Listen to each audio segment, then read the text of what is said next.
ओम नमो भगवते वासुदेवाय। 13वां अध्याय।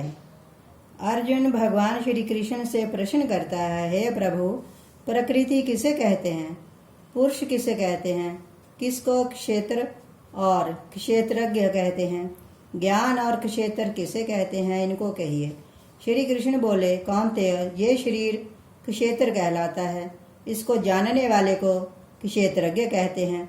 संपूर्ण क्षेत्र में क्षेत्रज्ञ मुझको जान। क्षेत्र और क्षेत्रज्ञ का जो ज्ञान है वे मेरे मत से वही ज्ञान है। ये क्षेत्र कैसे रूप का है, इसमें कौन विचार होते हैं, इनकी उत्पत्ति किस प्रकार हुई और क्षेत्रज्ञ का क्या प्रभाव है, इत्यादि बातें संक्षेप में कहता हूँ, सुनो। अनेक ऋषियों ने अनेक प्रकार के छंदों में इसको बताया है। वेदों ने पृथक पृथक वर्णन किया है और हेतु वाले ब्रह्म सूत्र पदों को करके भी ये ज्ञान निश्चय किया गया है। पंच महाभूत पृथ्वी, जल, अग्नि, वायु, आकाश, अहंकार, बुद्धि, अव्यक्त, कृति, 10 इंद्रियों, मन तथा 5 इंद्रियों के विषय तथा इच्छा, द्वेष, सुख, दुख, संघान, चेतन, घृति, इनके समूह संक्षेप में क्षेत्र और क्षेत्रज्ञ के यही विकार हैं। मान और पाखंड से रहित, अहिंसा, सहनशीलता, सरलता, गुरु की सेवा, पवित्रता, अपने मन का संयम, इंद्रियों के विषय से विरक्ति, अहंकार रहित और जन्म, मृत्यु, बुढ़ापा, रोग, दुखों आदि दोषों को देखना, पुत्र, स्त्री, गृह इत्यादि में आसक्ति ना करना और इनमें अपने को सुखी दुखी ना मानना और इष्ट अनिष्ट प्राप्ति में हर्ष विषाद रहित रहना, अनन्य भाव से मेरी अनंत भक्ति, एकांत में रहना, जन समूह में रहने से विराग, सदा स्मरण रखना कि मैं परमात्मा का ही अंश हूँ, ज्ञान प्राप्ति के उद्देश्य मोक्ष को सबसे श्रेष्ठ मानना, इसे ही ज्ञान कहते हैं। इससे जो भिन्न है वह अज्ञान है। अब यज्ञ का स्वरूप वर्णन करते हैं, जिसको जानकर मनुष्य मोक्ष को प्राप्त होता है।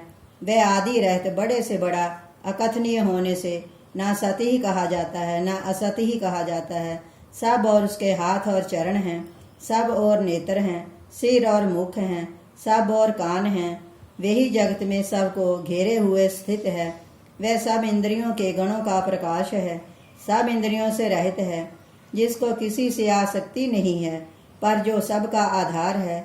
आप निर्गुण है, पर सब गुणों को भोगता है, जो भूतों के बाहर भीतर है, जो चराचर है और जो अजर अमर है, जो अति सूक्ष्म है, जो दूर भी है और निकट भी है, जिसके विभाग नहीं होते, पर जो भिन्न भिन्न भूतों में विभक्त समान रहता है। समस्त भूतों का पालन, नाश और उत्पन्न करने वाला वही ज्ञेय है। वह अंधकार से परे ज्योतिषमान पदार्थों को ज्योति देता है। वही ज्ञान जानने योग्य पदार्थ ज्ञान के द्वारा जानने के योग्य सबके हृदय में वास करता है। इसी प्रकार क्षेत्र, ज्ञान और ज्ञेय, इनको संक्षेप में कहा है। इन्हें जानकर मेरा भक्त मेरे पद के योग्य होता है। प्रकृति और पुरुष दोनों ही अनादि हैं। विचारों और गुणों की उत्पत्ति प्रकृति से हुई है। कार्य और कारण को प्रकृति उत्पन्न करती है और पुरुष सुख और दुख को भोगता है।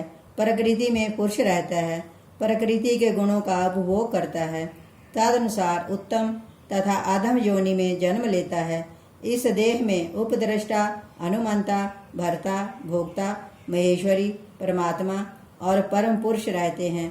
इस प्रकार गुणों के साथ प्रकृति और पुरुष को जो जानता है, उसका रहन सहन चाहे जैसा हो, फिर नहीं जन्मता। कोई ध्यान से, कोई सांख्य योग से और कोई कर्म योग के द्वारा अपने में आत्मा को देखते हैं, परंतु कोई इस प्रकार ना जानते हुए भी दूसरों से सुनकर ध्यान करते हैं और श्रद्धा से सुनकर वे भी मृत्यु के पार चले जाते हैं। हे अर्जुन, स्थावर या जंगम सब उत्पन्न प्राणी देह और जीव के संयोग से ही प्रकटे हैं। परमेश्वर सब भूतों में समान रूप से है। भूतों के नष्ट होने पर भी उसका नाश नहीं होता। इस भांति जो देखता है वही दृष्टा अर्थात आंखों वाला है। सब में समान रूप से स्थित परमेश्वर को देखता है, दुखी किसी को नहीं, सो मेरी परम गति को प्राप्त होता है। प्रकृति माया की है, जो कोई आत्मा को देखे तो अकर्ता देखे। जब वह भिन्न भिन्न भूतों को परमेश्वर के बीच एक रूप देखता है और उसी से उनका विस्तार देखता है, तब ब्रह्मा को प्राप्त होता है। हे कुंती नंदन, अनादि और निर्गुण होने से परमेश्वर अव्यय है। इस शरीर में आत्मा वास करता है, कुछ कर्म नहीं करता, निर्लेप सब देह में वास करता है। जैसे आकाश सर्वव्यापी होने पर भी किसी से मिलता नहीं, उसी भांति देह में सर्वव्यापी आत्मा भी इससे लिप्त नहीं होता। हे भारत, जैसे एक ही सूर्य समस्त लोक को प्रकाशित करता है और वैसे ही क्षेत्रज्ञ समस्त क्षेत्र को प्रकाशित करता है। जो लोग ज्ञान दृष्टि से क्षेत्र और क्षेत्रज्ञ का भेद तथा भूतों की प्रकृति देखकर मोक्ष का उपाय जान लेते हैं, वे परम पद को पाते हैं, इसमें कोई संदेह नहीं। 13वें अध्याय का महात्म्य। श्री नारायण जी बोले, हे लक्ष्मी जी, अब 13वें अध्याय का महात्म्य सुनो। दक्षिण देश में हरिमान नगर था। वहाँ एक गणिका रहती थी। वह मांस मदिरा खाती और वह विचार करती थी। एक दिन एक पुरुष को उसने वचन दिया कि अमुक स्थान पर तेरे पास आऊंगी, तुम वहाँ चलो। वह पुरुष किसी और वन में चला गया और गणिका ढूंढती ढूंढती हैरान हो गई। सारा दिन व्यतीत हो गया, पुरुष का पता न लगा।